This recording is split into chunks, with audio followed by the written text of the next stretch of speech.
اب ہمارے پاس صرف 5 منٹ ہیں شیف، اور آپ نے فش کے ساتھ ساتھ یہ سوس بھی بنانی ہے اور جو لاٹے ہیں وہ بھی آپ کو سرو کرنی ہوگی، تو ہم سٹارٹ کر دیں؟ یہ 2 ٹیبل اسپون ٹینا سوس لیا میں نے، اوکے، اور ساتھ میں 2 ٹیبل اسپون لیمن جوس.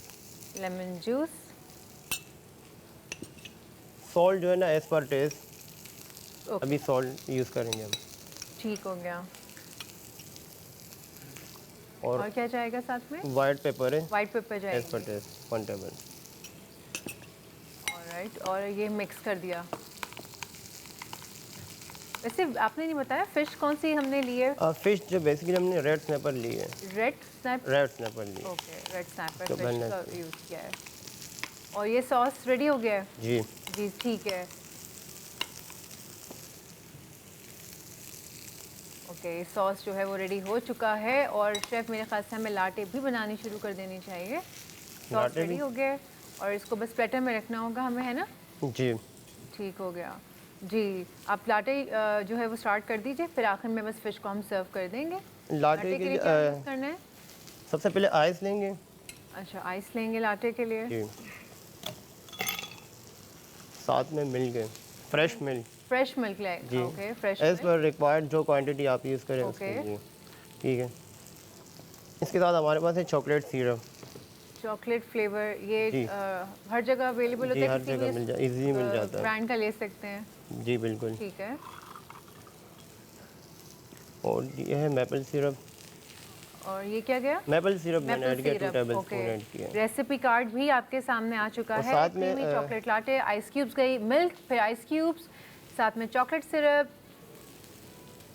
اور میپل سیرپ گیا ہے. اور یہ شہد جا رہا ہے؟ جی ہنی، یہ شہد جا رہا ہے اب اس کے سویٹنیس اندر. کے لیے آپ شوگر بھی ایڈ کر سکتے ہیں. اوکے. اور اس اور کے ساتھ بعد میں چاکلیٹ. آخر میں چاکلیٹ.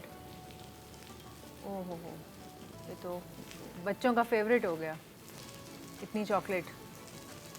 ہاں بہت ایزی ریسیپی ہے، تبھی ہم نے سوچا کہ ہم آپ کے ساتھ شیئر کریں. کراچی کی افطار میں ٹائم ہے تو یہ چیزیں ایسی ہیں کہ گھر میں اویلیبل ہوتی ہی ہیں. شیف چکن کہہ رہی ہوں، فش کو آپ ذرا سا دیکھ لیجئے، ہمارے پاس صرف 1 منٹ ہے. اوکے، یہ ہو گئی ہماری لاٹے تیار ہو گئی اور فش تیار ہو گئی ہے جس کو وہ ڈش آؤٹ کر رہے ہیں. اور اس کی پریزنٹیشن یہ آپ دیکھ سکتے ہیں اسکرین پر. فش بالکل ریڈی ہو چکی ہے، گرل ہوئی ہوئی ہے.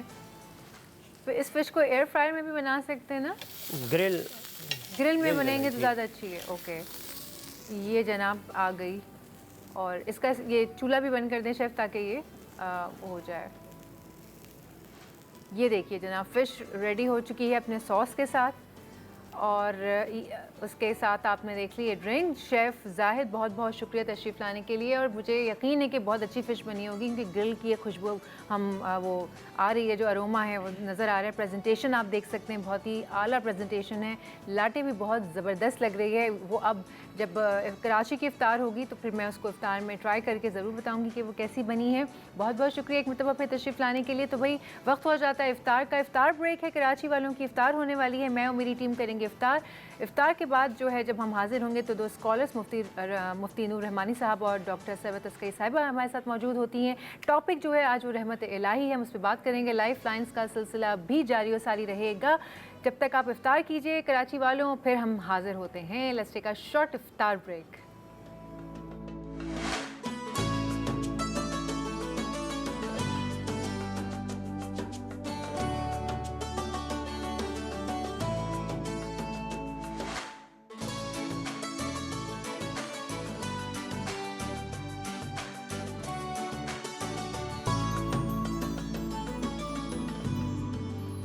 رونق کے افطار میں آپ سبھی کو ایک مرتبہ پھر خوش آمدید. نشست لگ چکی ہے جو کہ 7 سے 8 لگتی ہے، اور اس نشست کے مہمان خصوصی مفتی نور رحمانی صاحب اور ڈاکٹر ثروت عسکری صاحبہ ہمارے درمیان موجود ہیں. السلام علیکم اور خوش آمدید. آپ کے ہونے سے ہی اس رونق میں، اس جو ڈان نیوز کی طرف سے نشست لگتی ہے، آپ لوگوں کے ہونے سے 4 چاند لگ جاتے ہیں، یقین جانیے. اور اب جیسے جیسے دن قریب آ رہے ہیں عید کے، مجھے لگ رہا ہے کہ اب یہ رونق جو ہے وہ نہیں لگے گی, چلی جائے گی, تو میرا دل تھوڑا سا افسردہ بھی ہے, لیکن کوئی بات نہیں, انشاءاللہ خیر سے اللہ تعالیٰ نے زندگی رکھی تو اگلے جب رمضان آئیں گے, یا ہو سکتا ہے کہ درمیان میں بھی, جو میں نے پہلے بھی کہا کہ ہفتے میں ایک بات صحیح مگر اس قسم کی نشست ضرور لگنی چاہیے. میں اس کو پروگرام کا نام نہیں دیتی, میں اس کو بیٹھک اور نشست کہتی ہوں, کیونکہ یہ ایسی چیز ہوتی ہے, ایسا لگتا ہے کہ یقین جانیے تو کیمراز ہیں نا, ہم لوگ بھول جاتے ہیں کہ کیمراز ہیں, ہم آپس میں ڈسکشن کر رہے ہوتے ہیں جو ہمارے دیکھنے والوں کو بہت پسند آ رہا ہے. ہمیں بڑے اچھے فیڈ بیکس آ رہے ہیں کہ انفارمیٹیو پروگرام ہے, نالج والا پروگرام ہے, ریلیجیس نالج ہو رہی ہے, اسپریچول ہم حوالے سے بات کر رہے ہیں. تو آج کا بھی جو عنوان ہے بہت ہی خوبصورت ہے, اور وہ ہے رحمت الہی. اب جب رحمت الہی کہوں میں تو نور الہی, رحمت الہی, محبت کا پیکر, مطلب اگر میں الفاظوں کا ذخیرہ بھی جمع کر دوں تو میں لکھ نہیں سکتی, میں اس کی تعریف بیان نہیں کر سکتی, اور میں اپنے آپ کو اس قابل سمجھتی بھی نہیں ہوں کہ میں اس کی تعریف یہاں پہ ایسے بیٹھ کے میں ناچیز کیا ہی بیان کروں. میں چاہوں گی مفتی صاحب آپ سے شروع کرتے ہیں. رحمت الہی جب یہ کانوں میں لفظ پڑتا ہے تو کیا آپ کے ذہن میں آتا ہے؟ نحمدہ و نصلی علی رسولہ الکریم, اما بعد, فاعوذ باللہ من الشیطان الرجیم, بسم اللہ الرحمن الرحیم. تمام تعریفیں اللہ سبحانہ و تعالیٰ کے لیے, اور درود و سلام اللہ کے رسول, ہم سب کے آقا, ہم سب کے مولا تاجدار مدینہ حضور محمد مصطفیٰ صلی اللہ علیہ وآلہ وسلم. رحمت لفظ رحم سے نکلا ہے, اور آپ قرآن مجید فرقان حمید میں جب پڑھتے ہیں اللہ سبحانہ و تعالیٰ کا انٹروڈکشن تو ہے الحمدللہ رب العالمین, تمام تعریفیں اس رب کے لیے جو پالنے والا ہے, الرحمن الرحیم, جو بہت زیادہ مہربان اور بہت زیادہ رحم کرنے والا. رحمت الہی, میں قرآن مجید فرقان حمید سے پوچھتا ہوں کہ پروردگار اس کائنات میں کیا ہے, تو قرآن کہتا ہے ان فی خلق السماوات والارض واختلاف اللیل والنہار والفلک التی, اس کائنات میں جو کچھ ہے وہ سب تمہارے نفع کے لیے. اب دیکھیں کہ اگر ستارے ہیں, سیارے ہیں, چاند ہیں, آفتاب ہیں, ماہتاب ہیں, درندے ہیں, پرندے ہیں, چرندے, اللہ سبحانہ و تعالیٰ کہیں نہ کہیں انسانوں کی نفع کے لیے رکھا. اور پھر کمال کی بات یہ ہے کہ جو انسان اللہ سبحانہ و تعالیٰ سے محبت کرے اور اللہ سبحانہ و تعالیٰ کے پیارے حبیب حضور محمد رسول اللہ صلی اللہ علیہ وسلم کی اطاعت کرے, اس پہ تو رحمت خاص طور پر ہوتی ہے. رحمت الہی تو سب پر ہے, جانوروں پہ بھی ہے, درندوں پہ بھی ہے, پرندوں پہ بھی ہے, پہاڑوں پہ بھی ہے, سورج پہ بھی ہے, چاند پہ بھی ہے, مگر سب سے زیادہ رحمت انسانوں پر ہے, اور انسانوں کے بعد مسلمانوں پر ہے, اور مسلمانوں کے بعد سب سے زیادہ انبیاء پر ہے, اور انبیاء کے بعد جو سب سے زیادہ رحمت کا پیکر ہے وما ارسلناک الا رحمۃ للعالمین, حضور محمد رسول اللہ صلی اللہ علیہ وآلہ وسلم ہے. تو جو اللہ کی رحمت لینا چاہتا ہے, جو رحمت للعالمین سے جتنا زیادہ قریب ہوتا ہے, وہ اتنا ہی اللہ سبحانہ و تعالیٰ کی رحمت کا مستحق ہوتا ہے. سبحان اللہ. آپا جب رحمت الہی کی بات کرتے ہیں تو میرے ذہن میں تو اتنی ساری چیزیں آنے لگ گئیں. سب سے پہلے تو 99 نام اللہ تعالیٰ کے, وہ بھی رحمتوں اور پیار, مطلب اس میں الجبارو بھی ہے, تو رحمان بھی ہے, مطلب اس میں اللہ تعالیٰ نے اپنا وہ بھی دکھایا ہے کہ جب میں جلال میں آتا ہوں تو میں کیسا ہوں, اور وہ بھی دکھایا کہ جب میں محبت میں ہوں تو میں کیسا ہوں. تو آپ سے اگر میں پوچھوں کہ آپ کے لیے رحمت الہی کیا ہے تو آپ کیا اس کے بارے میں بتائیں گی؟ بسم اللہ الرحمن الرحیم. السلام علیکم. جب رحمت الہی کی بات آتی ہے تو سونیا, مجھے بھی 2-3 دن پہلے آپ کو پوچھا گیا ایک سوال یاد آتا ہے جس میں آپ نے کہا تھا کہ ہم اپنے بچوں کو پروردگار عالم کے جبر سے بہت زیادہ ڈراتے ہیں, جبار و قہار سے زیادہ ڈراتے ہیں, اور وہ رحمان الرحیم بھی ہے. ہم رب العالمین کی محبت کو کیوں نہیں یاد کرتے ہیں؟ تو یقیناً ہمیں اپنے بچوں کو پروردگار عالم کی رحمت سے روشناس کروانا چاہیے. اور حضرت امام زین العابدین علیہ السلام کے پاس مولا کے کچھ اصحاب آئے اور انہوں نے کہا کہ فلاں شخص جو ہے وہ یہ کہتا ہے کہ اگر کوئی رحمت پروردگار میں داخل ہو گیا تو مجھے بڑا تعجب ہے وہ کیسے داخل ہو گیا, اور عذاب رب العالمین میں گرفتار ہوا تو یقیناً یہ بڑا آسان ہے. اچھا سنیے, یہ ہمارے ہاں کی باتیں ہیں, بالکل ہم لوگ اپنے درمیان میں ایسی باتیں نہیں کرتے کہ وہ اگر وہ فلاں شخص جہنمی ہے, فلاں شخص ایسا ہے, فلاں شخص ویسا ہے. تو یہ تو بات ہمارے درمیان کی ہے. تو امام زین العابدین علیہ السلام نے فرمایا کہ اگر کوئی شخص عذاب میں گرفتار ہوا تو یہ وہ کیسے گرفتار ہوا, اس لیے کہ رحمت پروردگار عالم جب معجزن ہے بندوں کے واسطے تو یعنی یہ کربلا کیا ہے؟ یہ امید اور ایک رجا کا نام ہے. بین الحرمین کیا ہے؟ یہ امید اور ایک رجا کا نام ہے. مکہ کیا ہے؟ یہ امید اور ایک رجا کا نام ہے. اور مدینہ کیا ہے؟ یہ امید اور ایک رجا کا نام ہے. یعنی جب ہم پروردگار عالم کی جانب امید لگاتے ہیں تو وہ امید ہمارے لیے سب سے بڑی ہوتی ہے. بہت اچھی بات کہی آپ. میں صاحب آپ سے بھی اور آپ سے بھی ایک چیز عرض کرنا چاہوں گی کہ میرا کانسیپٹ تھوڑا سا فرق ہے.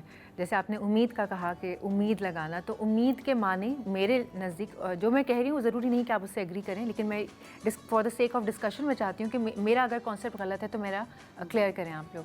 میں سمجھتی ہوں کہ امید کا مطلب ہے چوائس دینا، یعنی کہ 50-50. اللہ سے امید لگانا یعنی اللہ تعالیٰ کرے گا بھی اور اللہ تعالیٰ شاید نہیں بھی کرے گا. تو ہم امید کیوں لگائیں؟ ہم اس پر توکل کیوں نہ رکھیں؟ سیدھا یقین کیوں نہ کریں کہ اللہ نے کرنا ہے، اللہ کرے گا، کیونکہ اللہ تعالیٰ رحمان ہے، رحیم ہے اور اس کو مجھ سے محبت ہے. تو میں اپنی وہ نیت پوری یقین پہ کیوں نہ رکھوں؟ میں امید کیوں لگاؤں رحمت الہی سے؟ بسم اللہ الرحمن الرحیم. دیکھیں ہمارے یہاں جب اسلامی طور پہ ٹرمز یوز ہوتی ہے نا، امید، جیسے ہم اردو میں کہہ رہے ہیں یعنی کہ اس معاشرے کے اندر، تو یہاں امید ہے، اس سے امید ہے کہ یہ کرے گا یا نہیں کرے گا. لیکن جب ہم یہ امید اللہ سبحانہ و تعالیٰ کی طرف منسوخ کرتے ہیں تو اب معنی یہ نہیں ہوتا. اب یہ ہے کہ مجھے اصل جو طاقتوں کا محور و مرکز ہے وہی ہے، رحمت کا مرکز وہی ہے. مجھے امید ہے کہ وہ یہی کرے گا. جو لوگوں سے امید ہے اس میں 50 والا پرسنٹ ہے، مگر جب اللہ کی طرف یہ امید کی معاملہ آتا تو یہ 100% والی بات ہے. یہ یقین کی ایک منزل ہے. یعنی امید جب ہم یہ بات کرتے ہیں امید و رجا جس طرح یہ بات کر رہی تھی، اس میں 100% ایک معاملہ ہے. ہاں یہاں ایک بات اور میں عرض کروں گا، جب بھی آپ اللہ سبحانہ و تعالیٰ کو پکاریں تو یقین کامل کے ساتھ پکاریں. اور جیسے ایک میرے والد صاحب رحمۃ اللہ علیہ ایک مجھے واقعہ بیان کرتے تھے. وہ کہتے تھے ایک فقیر جا رہا تھا، بلکہ موسیٰ علیہ السلام گزرے تو ایک عورت تھی جو بہت مایوس تھی، اداس تھی. پوچھا کیوں بیٹھی ہو مائی؟ فرمایا کہ میری اولاد نہیں ہوتی. کوہ طور پہ گئے، اللہ نے کہا اس کے نصیب میں اولاد نہیں. پھر کچھ عرصے کے بعد، کچھ دیر کے بعد ایک اللہ کا ایک ایسا بندہ ولی کامل گزرا. لیکن یہ بات ہے نبوت اعلیٰ افضل ہے، مگر یہاں بتانے کا مقصد ہے کہ اسے امید کا معاملہ کس طرح تھا. اب وہ گزرا، اس نے کہا کہ کیوں پریشان ہو؟ فرمایا اولاد نہیں. کہا میرا اللہ تو دینے والا ہے، عطا کرنے والا ہے، رحم کرنے والا ہے، پوری کائنات کو بانٹنے والا ہے، اس سے پر پریشان ہوتی ہو؟ اے اللہ اس کو ایک نہیں 2 دے دے. اچھا 2 نہیں تو پھر 3 دے دے. اچھا 3 نہیں تو پھر 4 دے دے. پھر تو تمام خزانے تیرے قبضے قدرت میں، 4 نہیں تو 5 دے دے. تیرے پاس کون سی کمی ہوگی؟ 6 نہیں. اب وہ اللہ سے بات کر رہا ہے. جب 10 آئی تو آواز آئی بس. کچھ عرصے کے بعد موسیٰ کلیم اللہ گزرے تو وہ عورت بچوں میں کھیل رہی ہے. گئے کوہ طور پہ، کہا پروردگار تو نے کہا تھا کہ اولاد نہیں ہوگی، وہ بچوں میں کھیل رہی، اس کے بچے ہوئے.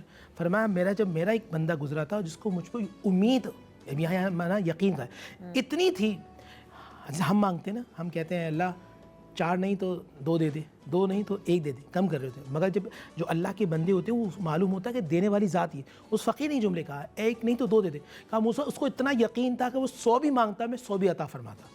یعنی آپ جب اللہ سے مانگے تو یقین کامل کے ساتھ مانگیں. تو اللہ کی طرف جو امید ہے وہ یقین کامل کی یقین ہے. تو بھائی جب رحمت الہی سے مانگنے کا موقع ملے آپ کو تو پھر آپ اس کے گما سے مانگیں، یعنی آپ اپنے اس سے تھوڑا تھوڑا نہ مانگیں. ہم دماغ بھی ہمارا اتنا سا ہے اور ہماری دعائیں بھی اور چیزیں بھی اتنی ہوتی ہیں. اللہ کے ہاں تو خزانے ہیں. تو جب آپ رحمت الہی کے آگے ہاتھ پھیلائیں تو آپ ان کے گما سے مانگیں، تو پھر دیکھیں وہ کیسے عطا نہیں کریں گے انشاءاللہ خیر سے. وقت ہو جاتا ہے ایک بریک کا. بریک لیتے ہیں، بریک کے بعد حاضر ہوتے ہیں. Welcome back. آپ سبھی کو ایک مرتبہ پھر سے خوش آمدید. اور ہماری نشست میں تو رحمت الہی کا تذکرہ چل رہا تھا، اور جب وہ بات سے بات نکلتی ہے تو آپ کو پتہ ہے دور تلک جاتی ہے. تو پھر دور تک تو کیا ہی بات جاتی، بس یہیں تھوڑا سا 2 قدم آگے تک ہی گئی تھی. وہ ہمارے کیمرہ مین بھائی ہیں بصیر بھائی، انہوں نے ایک سوال کہا کہ یہ جو ہے مفتی صاحب سے کریں، اور ڈسکس بھی کیا انہوں نے مفتی صاحب کے ساتھ کہ بھائی یہ جو آج کل ایران اور اسرائیل اور امریکہ کی جو جنگ ہے، وہ جنگ جس طرف جا رہی ہے، وہ ہمیں ایسا محسوس ہو رہا ہے کہ وہ قرب قیامت بالکل جیسے ہمارے سر پہ رکھا ہوا ہے. وہ تمام چیزیں، وہ تمام نشانیاں جو قیامت کی ہیں، جو احادیث میں ہیں، جو قرآن شریف میں ہیں، انفیکٹ وہ بھی ظاہر ہونا شروع ہو چکی ہیں، کچھ ظاہر ہو بھی چکی ہیں. تو ان کا سوال یہ تھا مفتی صاحب جو آپ نے سنا بھی کہ آیا ہم کیا اس بات کے لیے تیار ہیں، قیامت کے لیے تیار ہیں ہم؟ یہ قرب قیامت کا مطلب یہ ہے کہ ہم بالکل کیا اس دہانے پہ کھڑے، اور کیا ہم اس سے بچ سکیں گے؟ بسم اللہ الرحمن الرحیم. دیکھیں کچھ بنیادی باتیں سمجھ لیجیے. قیامت اس وقت برپا ہوگی جب اس دنیا میں کوئی بھی اللہ کا نام لینے والا نہیں ہوگا، کفار پر ہوگی. اس سے پہلے، جو قیامت سے پہلے اللہ سبحانہ و تعالیٰ ایک ہوا چلائے گا جو حدیث کے مطابق مسلمانوں کے بغلوں کے پاس سے گزرے گی اور اللہ تعالیٰ ان کو موت عطا فرما دے گا، ان کا انتقال ہو جائے گا۔ اور جو قیامت جو برپا ہوگی کہ جب آسمان تھرتھرائے گا، پہاڑ چلائے جائیں گے، وہ کفار پر ہوگی۔ اور قرآن مجید فرقان حمید کے اندر ہے کہ عورتیں یعنی کہ جو حمل ہوں گے وہ ساقط ہو جائیں گے، یعنی اتنی شدت ہوگی کہ کوئی پہچانے گا نہیں، ماں بیٹی کو نہیں پہچانے گی، اتنی شدت قرب قیامت کی ہوگی۔ لیکن اس سے پہلے نشانیاں ہوں گی۔ جیسے کہ مجھے کچھ واقعات ہے کہ نبی علیہ الصلوۃ والسلام نے شاہ فرمایا کہ اس وقت تک قیامت نہیں آئے گی کہ جب تک پہاڑ کو کاٹ کے راستے نہ بنائے جائیں۔ تو صحابہ کرام نے فرمایا یا رسول اللہ پہاڑ؟ فرمایا ہاں راستے بنائے جائیں گے۔ اس وقت تو مطلب 1400 سال پہلے تو یہ ناممکن سی بات تھی نا کہ پہاڑ کو اندر سے کاٹ کے سرنگ بنائے جائیں۔ فرمایا قرب قیامت پہلے ایسا ہوگا۔ پھر فرمایا یہ جتنے پہاڑ ہیں اتنی جتنی بلند عمارتیں بنیں گی۔ تو وہاں جبل عمر تھا، جبل عمر کے بالکل سامنے مکہ کلاک ٹاور ہے جو اس سے بھی بہت زیادہ اونچا ہے۔ تو یہ وہ چیزیں ہیں۔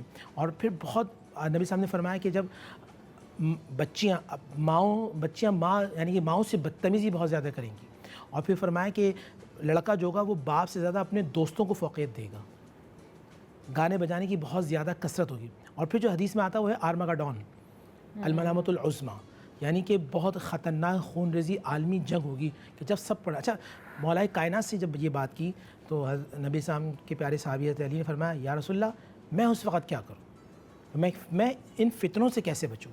تو نبی صاحب نے فرمایا کہ جس نے قرآن کو تھاما قرآن اس کو تھام لے گا، یعنی قرآن مجید فرقان حمید کے اصولوں پہ چل رہا ہوگا۔ ہم کہتے ہیں نا قرآن مجید پڑھنا ثواب ہے، لیکن قرآن مجید پر عمل کرنا دنیا کا سب سے بڑا ثواب ہے۔ تو آپ قرآن مجید فرقان حمید کو پڑھ رہے ہوں گے، جو قرآن آپ کو بتا رہا ہوگا آپ اس پر عمل کر رہے ہوں گے تو پھر آپ کی نجات ہوگی۔ اس کی نجات ممکن ہے، مطلب اگر ہم قرآن شریف کو تھامے رکھیں، اللہ کی یاد دل میں رکھیں تو یہ ممکن ہے۔ لیکن قرآن مجید کو سمجھ کر پڑھنا ہوگا۔ جیسے آپ جتنی مکی صورتیں بالخصوص 30واں سپارہ 30ویں سپارے کے اندر قرب قیامت، جیسے اما یتساءلون عن النبأ العظیم، سورہ نبا کا مطلب خبر، یعنی قیامت کے حوالے سے بات کی جا رہی ہے۔ والنازعات میں قیامت کے حوالے سے بات کی جا رہی ہے۔ اذا السماء انفطرت، یہ قیامت کے حوالے سے بات کی جائے جب آسمان پھٹ جائے گا۔ اس کے بعد هل اتاک حدیث الغاشیہ، کہ تمہیں معلوم ہے کہ وہ خبر آنے والی ہے۔ یہ بھی سب، یہ ساری آیات جو ہیں یہ سب قرب قیامت کے حوالے سے ہیں۔ مفتی صاحب آپ نے کہا بھی کہ ایک قیامت سے پہلے ایک ایسی ہوا چلے گی کہ جس سے مسلمان انتقال کر جائیں گے، یہ بالکل آخری وقت کی بات ہے۔ بالکل آخری وقت کی بات۔ تو اگر آپ اس کو تھوڑا سا سائنٹیفکلی دیکھیں تو یہ جو نیوکلیئر وار ہے، جو ایک کہا جا رہا ہے کہ اگر یہ ہو گیا دھماکہ، یہ نیوکلیئر وار اگر ہو گئی تو اس کا دھماکہ اتنا ہی شدید ہے جو آپ بتا رہے ہیں کہ وہ ہوا ایسی چلے گی کہ وہ مطلب دور دور تک بس سب مرتے ہی صرف لاشیں ہی لاشیں ہوں گی اور کوئی موجود نہیں ہوگا شاید دنیا پہ۔ وہ اس قدر خطرناک دھماکہ ہو سکتا ہے جس کے لیے ابھی تک سب پریشان ہیں۔ اس کے اوپر بات ہو رہی ہے کہ اگر یہ وار ہوئی اور یہ دھماکہ ہوا تو پھر یہ نہیں بچے گی دنیا۔ تو آپ جو بتا رہے ہیں اور جو نیوکلیئر وار کے بارے میں ہے وہ آلموسٹ ایک ہی ہے۔ بس اب ہم یہ کر سکتے ہیں کہ اللہ سے دعا ہی کر سکتے ہیں کہ اللہ تعالیٰ ہمیں ان تمام فتنوں سے محفوظ رکھیں۔ ٹاپک کے اوپر اگر بات کرتے ہیں، آپ ہم رحمت الہی کے بارے میں بات کر رہے تھے۔ رحمت الہی کو بچوں کو بتانا کہ ہم کیا استعمال کریں، کون سے الفاظ کا چناؤ، کون سی ایسی کہانیاں، کون سی ایسی باتیں اپنے اندر ڈالیں اور بچوں میں ڈالیں کہ بچے جو ہیں وہ تھوڑا قریب آ جائیں اللہ کی رحمت سے۔ اچھا، سب سے پہلے تو میں جو مفتی صاحب کی بات ہے اس کو آگے بڑھاتے ہوئے کہنا چاہتی ہوں کہ قیامت سے پہلے امام مہدی علیہ الصلوۃ والسلام کا ظہور ہوگا، اور امام مہدی علیہ الصلوۃ والسلام کے ظہور کے لیے جو وقت کوئی بھی معین کرتا ہے تو اس کا جھوٹا ہونے کے لیے وہی کافی ہے۔ یعنی ہم اس ظہور کی تاریخ کو مقرر نہیں کر سکتے ہیں، لیکن حضرت یعقوب علیہ الصلوۃ والسلام کی قرآن مجید میں گواہی موجود ہے کہ جب حضرت یوسف علیہ السلام کا کرتا وہ لے کر حضرت یعقوب علیہ السلام کے بیٹے آ رہے تھے تو انہوں نے کہا کہ مجھے یوسف کی خوشبو آ رہی ہے، میں اس خوشبو کو درک کر رہا ہوں۔ تو ہمیں وہ آثار، وہ علائم، وہ نشانیاں نظر آ رہی ہیں کہ جس سے محسوس کیا ہوتا ہے کہ جیسے قیامت نزدیک ہے۔ اب کتنا نزدیک ہے؟ 50 سال نزدیک ہے یا 60 سال نزدیک ہے یا 100 سال نزدیک ہے، یہ ہم نہیں جانتے ہیں، لیکن ہم کو یہ پتہ ہے کہ قیامت نزدیک ہے۔ بالکل ایسا ہی۔ اب وقت ہوا جاتا ہے بریک کا، یہ نشست کا سلسلہ جاری رہے گا، لیتے ہیں چھوٹا سا بریک کے بعد حاضر ہوتے ہیں۔ Welcome back. آج کی نشست کا ٹاپک رحمت الہی، اور بریک میں جانے سے پہلے میں آپس سے پوچھ رہی تھی کہ آپ بتائیں ہمیں کہ ہم بچوں کو ایسے کیا بتائیں، انہیں کون سی ایسی کہانیاں سنائیں، ان کی ہیبٹس میں کیا چیز انکارپوریٹ کریں کہ وہ اللہ تعالیٰ کی قربت حاصل کر سکیں، رحمت الہی سے وہ قریب ہو سکیں۔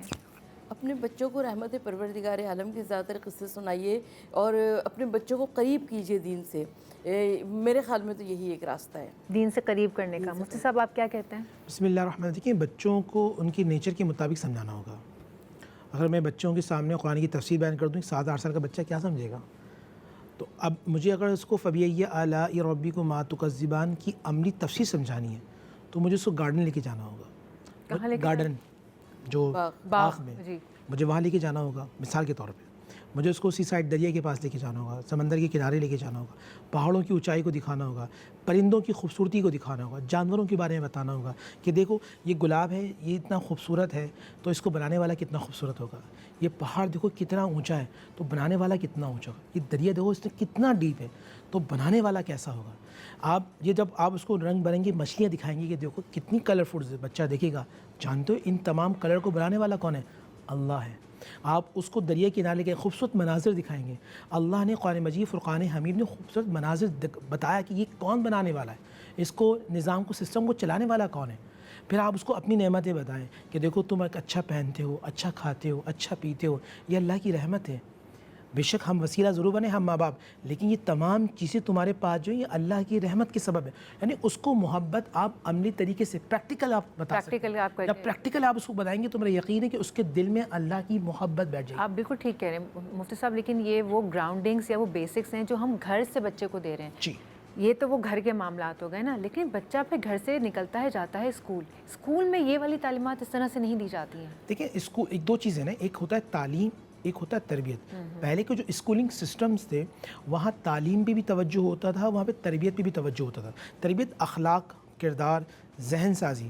ہماری نعوذ باللہ قرآن نے کہا نا کہ مثال دی کہ تمام چیزیں گدھے پہ لاد دی جاتی ہیں کتابیں. تو ہماری یہاں ہم ڈاکٹر تو بن رہے ہیں اچھے, ہم انجینئر تو بن رہے ہیں, لیکن اچھے انسان نہیں بن رہے. اچھے انسان بنیں گے تو معاشرہ ڈیولپ کرتا ہے. قرآن مجید جو رحمت الہی یہی تو ہے. آپ اگر لوگوں کو خیر الناس من ینفع الناس, تم میں سے بہترین وہ ہے جو لوگوں کو نفع دینے والا ہو. آپ یہ سوچ بچوں میں ڈالیں گے, رحمت الہی کا صحیح کانسیپٹ آئے گا. اللہ کے وہ بندہ زیادہ قریب ہوتا ہے جو لوگوں میں زیادہ رحم کرنے والا ہوتا ہے. تم زمین والوں پر رحم کرو, حدیث ہے نا اللہ کے نبی صلی اللہ علیہ وسلم کی, آسمان والا تم پر رحم کرے گا. رحم کرو گے تو رحم کیا جائے گا, معاف کرو گے تو معاف کیا جائے گا, عطا کرو گے تو عطا کیا جائے گا. یہ بچے کو آپ کو, لیکن میں سمجھتا ہوں والدین کو سب سے پہلے سمجھانا ہوگا. اس کے بعد یہ اسکولنگ بہت ذمہ داری ہے. وہ اسکول مالکان, ہمارا پروگرام دیکھ رہے ہیں, پرنسپل یا ٹیچرز, کل قیامت کے دن اللہ آپ سے بھی سوال کرے گا. سوال یہ ہوگا کہ آپ کے پاس جو بچے آتے تھے آپ نے کیا ڈیلیور کیا, آپ نے ان کو کیا دیا, آپ نے اللہ اس کے رسول کی محبت دی یا اس کو سورس آف ارننگ سمجھا. یہ دو کانسیپٹ ہیں, سورس آف ارننگ یا ان بچوں کی تربیت.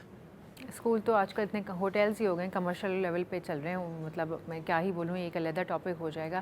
لیکن آپا میں وہی بات کہوں گی کہ اسکول میں جب آپ اپنی تعلیمات دے رہے ہیں, تربیت دے رہے ہیں, بچے کو اچھا سمجھا رہے ہیں, بچہ اسکول جاتا ہے, وہ 6 چیزیں اور سن کے آ رہا ہے, اس کے بعد پھر وہ باہر نکلتا ہے کھیلنے کے لیے, پھر وہ اس کو ایک علیحدہ ماحول ملتا ہے, وہ وہاں سے کچھ اور سیکھتا ہے.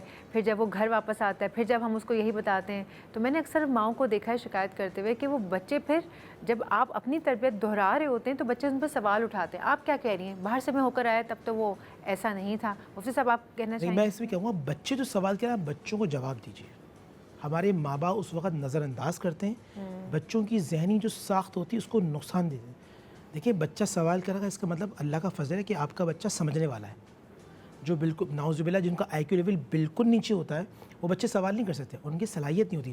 آپ کا بچہ دیکھیں اچھا سوال آدھا علم ہے, اس کو یہ بات معلوم ہے کہ تو آپ اپنے بچوں کو اپریشیٹ کریں. اور جو سوال نہیں آتا, بہت سارے ذرائع ہیں, آپ علماء سے پوچھیے, آپ گوگل بابا کو سرچ کر لیں, اگر وہ گوگل بابا نہیں کہتے تو کسی عالم کے پاس جا کے پوچھیں, آپ ریسرچ کریں, لرننگ پروسیس بچوں کا اسٹرانگ کیجیے تاکہ بچے بہترین انسان, بہترین مسلمان بن سکیں. بالکل صحیح بات ہے. جیسے مولا علی کا قول ہے نا کہ اگر آپ کو یہ جاننا ہو کہ کون سا انسان کتنا قیمتی ہے تو یہ چیک کریں کہ اس کا احساس کتنا ہے. جس انسان میں جتنا احساس ہوگا وہ اتنا ہی قیمتی ہوگا. جب والدین احساس ڈالیں گے بچے میں تو وہ احساس ہر طرح سے آئے گا. پھر وہ دین کا بھی احساس ہوگا, وہ اللہ کا بھی احساس ہے, وہ انسان کا بھی احساس ہے, اب وہ پھر ہر طرح کا احساس کرے گا. ایسے ہی ہے نا, تو ہم اپنے بچوں میں انسانیت اور احساس سب سے پہلے ڈالیں.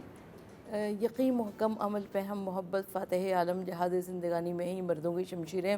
آپ اپنے بچوں کے اندر بنیادی جو اس کے تناظر میں اثرات ہیں وہ سارے مکمل کر دیجئے. انشاءاللہ تعالیٰ آپ کا بچہ کبھی بھی زندگی کی دوڑ میں کبھی بھی نہیں تھکے گا انشاءاللہ. یہ سوال ہوگا کہ احساس کیسے ڈالیں, احساس کیسے پیدا کریں. بالکل مفتی صاحب, سوال بہت اچھا ہے, لیکن بریک کا وقت آ گیا. یہ جو سوال ہے لیکن نا, بریک کا بھی احساس کرنا ہے. بریک کا بھی احساس کرنا ہے, زہیب کا بھی احساس کرنا ہے. انہوں نے کہہ دیا جی بریک ہے تو پھر بریک ہے, بریک سے واپس آئیں گے اور پھر یہیں سے گفتگو کا آغاز کریں گے. ویلکم بیک جناب. امید کرتی ہوں آپ لوگ اس نشست سے لطف اندوز ہو رہے ہوں گے. اور جب ہم بریک میں جانے لگے تھے تو مفتی صاحب کوئی بات کہہ رہے تھے اور اسی وقت جو ہے وہ بریک اناؤنس ہو گئی تھی. میں چاہوں گی مفتی صاحب آپ جو بات کہہ رہے تھے وہیں سے آغاز کریں. نہیں بہن, آپ سوال آپ نے آپس سے کیا تھا کہ احساس, میرا سوال آپ سے تھا اور تمام ناظرین سے تھا کہ ہم اپنے بچوں میں احساس کیسے پیدا کریں. دیکھیں, ایک تو احساس کمتری بہت زیادہ پیدا کر دیتے ہیں بچوں میں. وہ احساس کمتری اس طرح پیدا کرتے ہیں کہ جب آپ بچوں کی ریس لگاتے ہیں کہ فلاں خاندان کا بچہ اتنا اچھا تم کیوں نہیں. کمپٹیشن اس طرح بچوں میں احساس نہیں پیدا ہوتا بلکہ احساس کمتری پیدا ہو جاتا ہے. پھر وہ ہر ایک کے مخالف ہونا شروع ہو جاتے ہیں. بچے کے اندر نیگیٹیوٹی ہم ڈالتے ہیں. ایک سادہ کاغذ ہے, یہ بچے ایک سادہ کاغذ ہوتے ہیں, اس پہ آپ چاہے نفرت لکھتے ہیں, آپ چاہے اس پہ محبت لکھتے ہیں. دوسری کہ آپ چاہتے ہیں کہ بچوں میں احساس پیدا ہو, تو ماں اور باپ دونوں کو مشورہ دوں گا, آپ ایک دوسرے کا احترام کریں اور ایک دوسرے کا احساس کریں. جب باپ بچے کے سامنے ماں کا احساس کرے گا تو بچے ماں کا احساس کریں گے. جب ماں بچے کے سامنے باپ کا احساس کرے گی تو بچے باپ کا احساس کریں گے. خاندان کے دوسرے لوگوں کا بچہ, دیکھیں آپ بچوں کو پڑھا نہیں سکتے, بچہ سب سے پہلے دیکھ رہا ہے, دیکھنے کے بعد وہ سیکھ رہا ہے. جہاں آپ اپنے ورکرز کو نگلیکٹ کریں, آپ ان سے برا رویہ رکھیں, تو بچے آپ ہی سمجھتے ہیں کہ بچے اچھے احساس کرنے والے پیدا ہوں, کبھی نہیں ہوں گے. وہ بدتمیز ہوں گے اور وہ بہت زیادہ خطرناک قسم کا بیہیویئر آپ کے سامنے دکھائیں گے. تو سب سے پہلے ماں باپ جو ایک کھلی کتاب ہے ان کو ہی سمجھانا. رحمت الہی کا ہمارا جو آج ایک ٹاپک ہے, رحمت الہی ہم بچوں کو کیسے سمجھا سکتے ہیں. فَبِأَيِّ آلَاءِ رَبِّكُمَا تُكَذِّبَانِ, جب ایک ماں بیٹھے کھانا کھلاتے ہوئے بچے سے بات کرے. میں نے آپ کے پروگرام میں پہلے بھی کہا تھا 2 ٹائم کم از کم ایسے ہوتے ہیں جب بچے کی لرننگ پروسیس بہت اسٹرانگ ہوتی ہے. ایک جب بچہ کھانا کھا رہا ہوتا ہے, وہ آپ سے سوالات کر رہا ہوتا ہے, آپ چاہتے ہیں کہ آپ اس کے دل میں اللہ کی محبت ڈالیں, رسول اللہ صلی اللہ علیہ وسلم کی محبت ڈالیں, صحابہ اور اہل بیت اطہار کی محبت ڈالیں, تو آپ چھوٹے چھوٹے واقعات ان کو بیان کریں. جس طرح ہمارے یہاں پہلے نانی دادیاں ہوتی تھیں, وہ بچوں کو چھوٹے چھوٹے واقعات کے اندر ایک سبق سمجھا دیا کرتی تھیں. دوسرا یہ کہ بچہ جب باہر نکلتا ہے, جب باہر نکلے, میں اب کہوں گا اپنے بھائیوں سے اور بہنوں سے اپنے بچوں کو لے کے جائیں. بچے آج کل انزائٹی میں آ جاتے ہیں, ڈپریشن میں آ جاتے ہیں, اسکولنگ سسٹم کے حوالے سے, کوچنگ کے حوالے سے.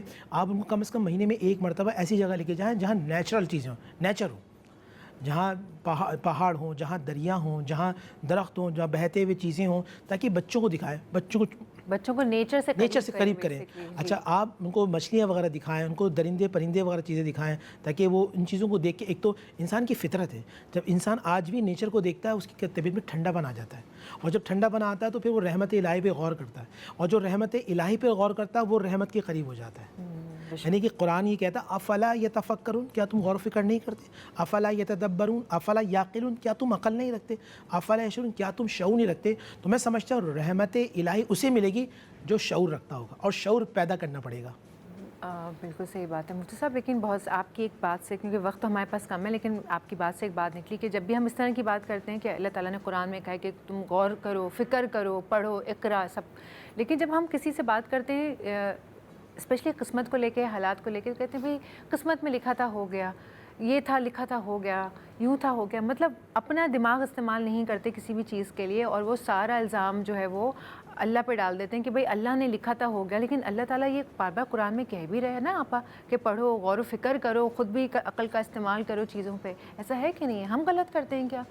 دیکھیں, پروردگار عالم کی جانب سے قرآن مجید کی دعویٰ ہے کہ ہر خشک و تر کا علم اس کتاب مبین میں موجود ہے. تو یہ ممکن ہی نہیں کہ ہمارے کسی مسئلے کا حل قرآن مجید میں موجود نہ ہو. مگر میرے خیال میں جو آج کا سب سے بڑا مسئلہ ہے وہ یہ کہ ہم نے لوگوں کے اندر سے غیرت اور حمیت کو ختم کر دیا ہے, اور جب غیرت اور حمیت ختم ہو جائے تو ایسے ہی صورتحال نظر آتی ہے جو ہمارے ارد گرد ہے. بالکل صحیح بات ہے. آج کی نشست کا جو وقت ہے وہ تقریباً ختم ہو گیا ہے. بہت بہت شکریہ مفتی صاحب آپ کا بھی, اور آپ کا بھی تشریف لانے کے لیے. ٹاپک تھا آج کا رحمت الہی, اور ہم نے یہی چیز لرن کی اس میں کہ اللہ کے ہاں خزانوں میں کمی نہیں ہے کسی چیز کی بھی. رحمت الہی سے قربت کو آپ نے قربت لے کر آنی ہے, آپ نے اس کو قریب لے کر آنا ہے.